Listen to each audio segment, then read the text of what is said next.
To get an interview with Roxas. Now, he is the Secretary for the Interior and Local Government, an absolute key figure in the recovery and the immediate aftermath of restoring law and order, and also getting food and water out to the thousands who all of them so desperately needed it. Mr. Secretary, thanks very much for joining us. I have been walking around this town for the past 4 or 5 days. You and I both. That's right. We were here. We were here for the storm itself. I am hearing growing anger on the streets about the government response. People feel they've been left. They have not been supported by the government. Well, through your network, I can assure our people and the whole world that the entire force of the government of President Pinoy is looking after our people here. It's you know, if we had set aside gallons or pails of water, it just turns out that the need is that of a swimming pool. So what was a garden hose is now a fire truck's hose, and we're doubling this every day, and this should now accelerate as days goes by. So obviously you couldn't handle the initial response, but even today, we are now in our 6th day, right. We are at the airport, we're at the staging post for relief supplies. That's correct. Supplies. I get asked for water. My crew gets asked for water every day, right. Several times a day. If you can't supply water here, there is no water supply. I mean, there is no municipal. But wasn't that your? No. There is no municipal water supply. All the water that is available are in bottles that are brought in. This is brought to the warehouse of the Social Welfare Department, from which it now goes to all the communities in the interior. What you see here is multiplied 1,000 times by all the other localities inside. Is the situation under control? Yes, I would say that it is. So you are saying that the relief efforts are now working as effectively, as efficiently as they could be? You know, Andrew, nothing is fast enough in a situation like this. The point is, everything that we have, if this was a gun, all bullets are being deployed. If this was a fire hose, all hoses are being deployed. And slowly, as we are clearing the streets, we are able to reach the people in the interior. Imagine a situation where from zero, no power, light, water, communication, nothing, you have to build the social infrastructure as well as the physical infrastructure for 275,000 families. But it's the immediate response, surely. You knew the storm was coming. We all knew the storm was coming. That's right. We knew it was going to be perhaps one of the most intense storms we've ever seen. Yes. The President said on the day before the storm arrived that Manila stood by, ready to support everyone. From my view, I would say that did not happen quickly enough. Well, as I said, nothing is fast enough in a situation like this. In our doctrine or in our framework, the local government unit is the first responder. The national government is supposed to come in on day 2 and day 3 to be able to support that. What happened is that the local government unit, not just here in Tacloban, but the entire, many of the communities in Leyte, basically was literally swept away.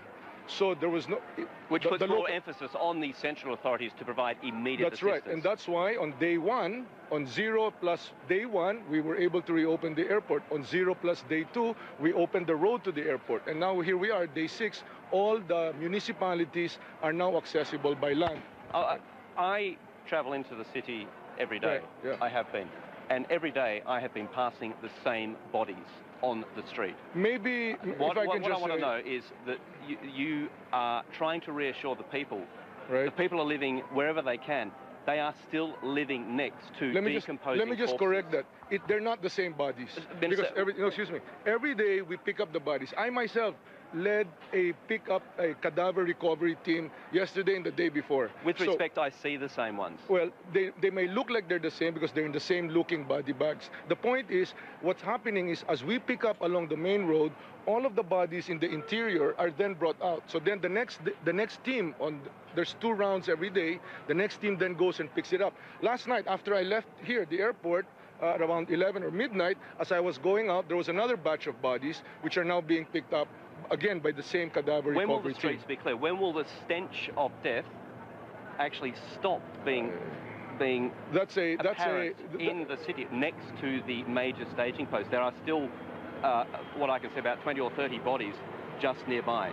Well, you know, Andrew, let me give you our situation. Right now, we have 20 trucks operating. 20, the totality of 20. We split that in half. One half of that is in food delivery, one half of that is in clearing the streets, and a quarter, meaning one half of that one half, is in cadaver recovery. That's what we have. By tonight, another 10 trucks are supposed to arrive, and then after that, that which was organized by the private sector is also going to come and help us. So every asset, moving asset, physical asset that is being brought here, gensets, etc., are being deployed as fast as we can to where it's needed, and that's all that we can do. What is the death toll now, and what do you expect it to be, having been a part of this devastation? It's going to be horrific, Andrew. The actual number that's reported by the Office of Civil Defense as of last night is 1,688. But I think that's understated, because there are still many towns that have not sent in complete reports, and out of the 40 towns of Leyte, for example, only 20 have been contacted.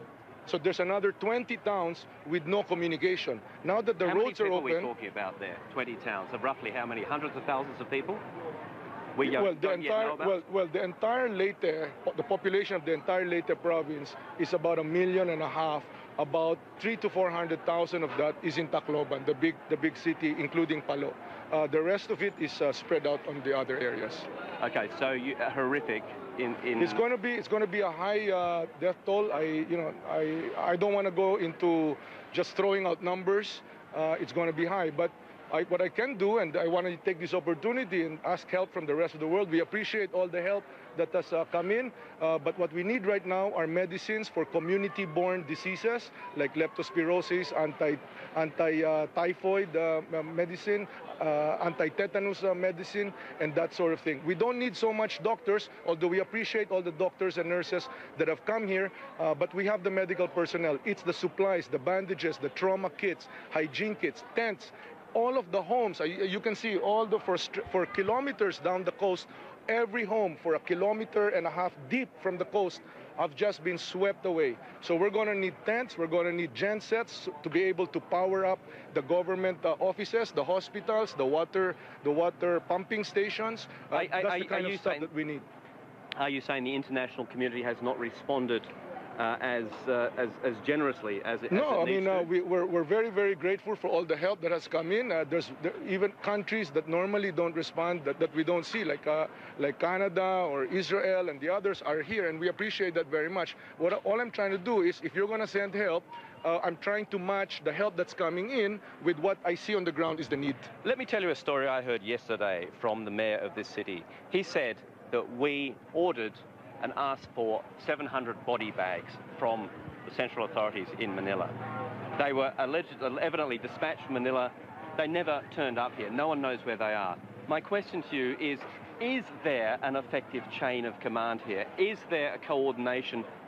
Do you think that you have the right structure in place to deal with this? Because, again, from what I'm sitting, it seems to be uncoordinated. It doesn't seem to be working nearly efficiently enough. Well, as I said, every effort, there's nothing as big or nothing as fast in a situation like this. It's chaotic. There's no baggage tags. All the supplies just come in unmarked boxes. So yes, it's very easy for I don't even know about that, but it's very easy for 700 body bags to get lost. Nonetheless, as of yesterday, I know that the Army and the local city already has 500 body bags that they're deploying. So those body bags are going to be found, and we're going to need more. And there's more that's coming in from the central office. Do you think martial law should be declared here? I know a curfew is now in place.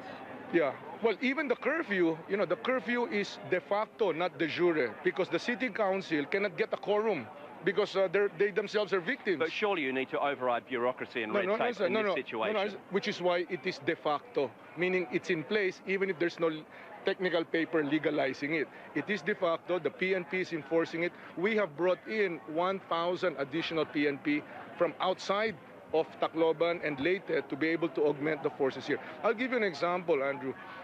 Tacloban police station has manpower of 293. On day +1, that is Saturday, 24 hours afterwards, Saturday, only 20 showed up. They're all they're swept away. They're victims themselves. Their houses are swept away. They're looking for their loved ones. We don't know. Today, as of last night, the count is 50. So that's why people from the outside have to be brought in. All right, we're going to have to leave it there. Thank you. Secretary, thank you so much for joining us.